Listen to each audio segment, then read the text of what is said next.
好，第一桿順利停咗喺7分區，冇擲界。好，睇下黑色選手嘅表現如何啦。好，一個推桿擊中到黃色盤嘅，好，不過沒有擲界，所以仍然係保留有7分嘅機會。好，黃色第二桿，好不幸啊，落入咗 kitchen 負10分嘅區域。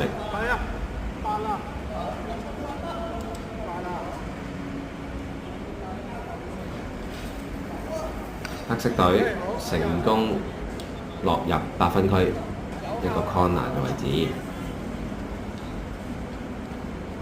黃色隊又會如何處理呢？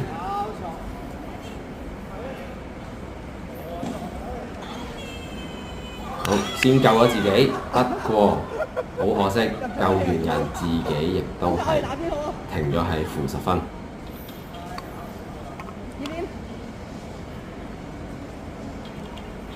好，黑色隊第3棒，呢